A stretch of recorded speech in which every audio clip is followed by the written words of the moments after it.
सोलापूरच्या खासदार प्रणिती शिंदे यांनी मुख्यमंत्री लाडकी बहीण योजनेला निवडणूक स्टंटबाजी असं संबोधलं होतं। त्याचा भाजप आमदार राम सातपुते यांनी समाचार घेताना प्रणिती शिंदेवर जोरदार टीकास्त्र सोडलं आहे।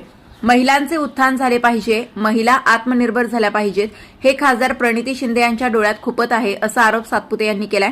दहीहंडी उत्सवाच्या निमित्ताने आमदार राम सातपुते सोलापूरमध्ये आले होते। त्यावेळी लाडकी बहीण योजनेवर टीका करणाऱ्या प्रणिती शिंदेचा खरपूस शब्दात समाचार घेतला।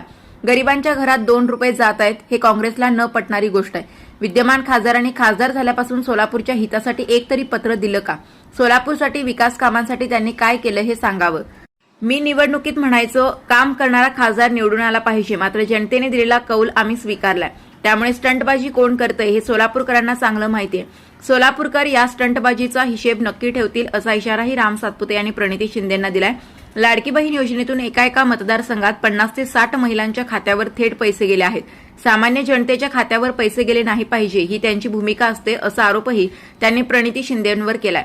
राम सातपुते म्हणाले, बदलापूरसारख्या घटनेचा निषेध झाला पाहिजे, असे कृत्य करणाऱ्या सर्व आरोपींना कठोरात कठोर शिक्षा झाली पाहिजे। सरकारने कारवाई केलेली असून आरोपीला अटकही करण्यात आली आहे।